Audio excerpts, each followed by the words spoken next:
আমরা আসলে বিদেশি মানুষ। যদি আপনার সাথে মিথ্যা কথা বলি আপনি ধরতে পারবেন? যারা মধু প্রকৃত খায় তারা খাইলেই বুঝতে পারবে যে এটা অরিজিনাল না ডুপ্লিকেট। সম্বন্ধে জানেন কতটুকু আপনারা? আমার জীবন 15 বছর বাই করেছি আমি, এখন চাকরি করি, বুঝতে পারছেন? আসসালামু আলাইকুম। তো আজকে আমাদের এলাকার মধুর খামারে কিন্তু চলে আসলাম। খামার বলার কারণ হচ্ছে এনারা কিন্তু মৌমাছি পোষ মানিয়ে, অর্থাৎ মৌমাছি দিয়ে কিন্তু তারা চাষ করছে মধুর। এখানে ওনারা মৌমাছির বক্সগুলো রেখে দিয়েছে, আর বাইরে যে বিশাল যে সরিষা ক্ষেত আছে সেই সরিষা ক্ষেত থেকে কিন্তু মধু সংগ্রহ করে মৌমাছিরা এনে এখানে জড়ো করে। এক কথায় সাময়িকভাবে মৌমাছির বাসস্থান বলতে পারেন। তো যাই হোক, আমরা তাদের মধু চাষের কিছু বিষয় দেখব। তো এখন দেখি তারা কিভাবে এগুলো চাষ করছে। কতদিন পরে মধু সংগ্রহ করেন? প্রথম সংগ্রহ করছি 35 দিন পর। আর এই পর্যন্ত তার এখনো কালেকশন হয়নি। একবার হয়েছে?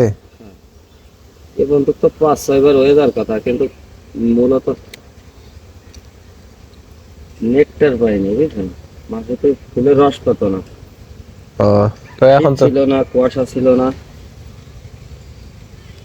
এখন কয়েকদিন থেকে ঠান্ডা প্রচুর। তো এই ঠান্ডাটা আগের তো হলে তাহলে একটু মধু হতো, কিন্তু এখন তো ফুল শেষ, সেই সময় হয়েছে ঠান্ডা।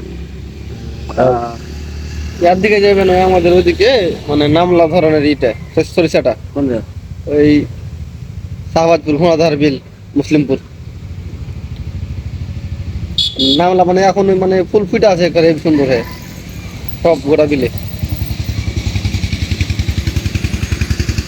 ফুল কমে গেছে, দেখি বোঝা গেছে ফুল কমে গেছে। এটা ছাকনি নাকি, মানে আর করেছেন?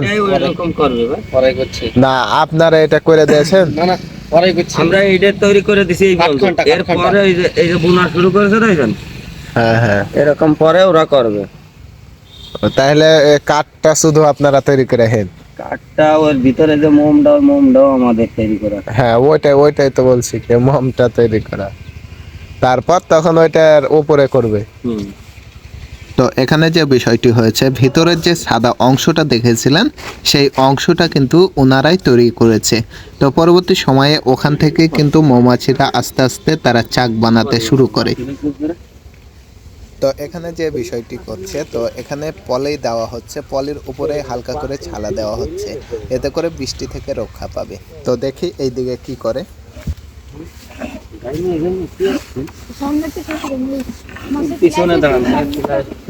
মৌমাছি যে দিক দিয়ে ঢুকে কিন্তু ঢুকা বের হওয়া করে, সেই দিকে যাওয়া যাবে না, সরাসরি গেলে কামড় দিতে পারে, এটাই বলছে। ওনারা এখানে যে জিনিসটা করছে সেটি হচ্ছে ওনারা এখন চেক দিচ্ছে যে মৌমাছিগুলো এখানে কিভাবে আছে, কোন পরিস্থিতিতে আছে।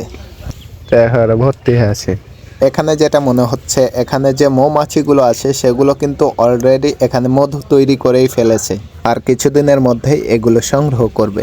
এটা মধু চলে আসছে, এটা মধু আরো দেরি আছে ভাই, আরো 2 দিন লাগবে ফুল জমাতে।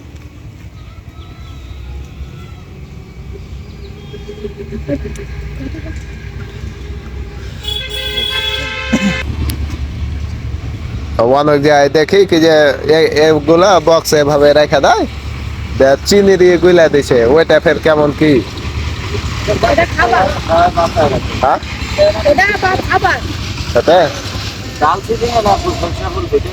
হ্যাঁ, স্যার ফুল ফুটলে ওইটা লাগে না।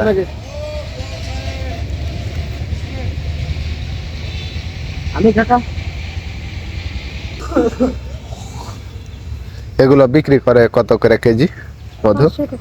500 টাকা কেজি। মানে এটা পাইকারি বিক্রি করে নাকি? পাইকারি করে, আর এমনিতে নরমালি? হ্যাঁ, নরমালি 500, পাইকারি রেট জানি না।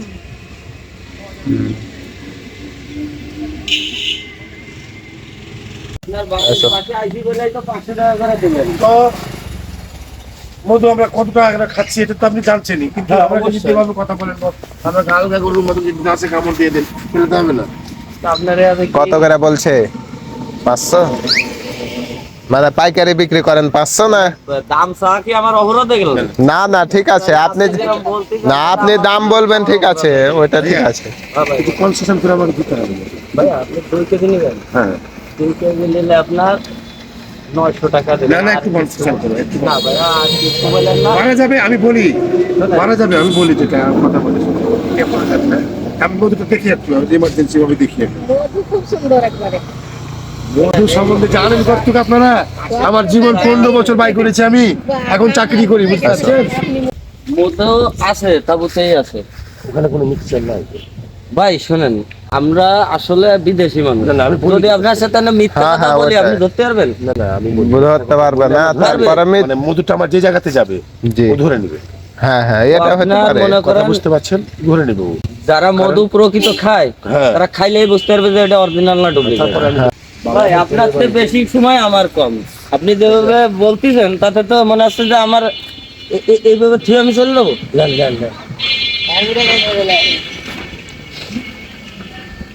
মাছি কমে গেছে তো, অনেক মাছি মারা গেছে।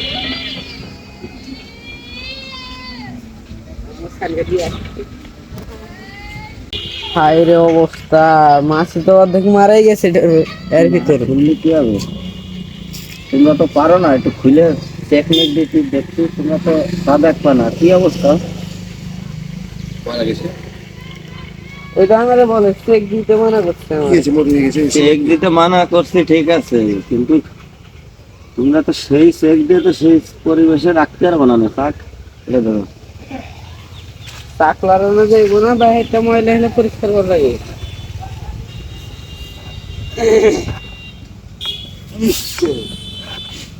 ভাই সামনে তো পিছনে দাঁড়ানো, কামড় দিতে পারে। কামড় দিতে পারে মানে আপনি সামনে দাঁড়ালে দেখা যে উড়িয়ে যেটা যাবে না, এটা কামড় দেবে না। সারো সারো। ওকে বাধা বিঘ্ন হলে ওরা কামড়ায়, তাই ছাড়া ওরা কামড়াবে না। না তো যাই হোক এই পর্যন্ত।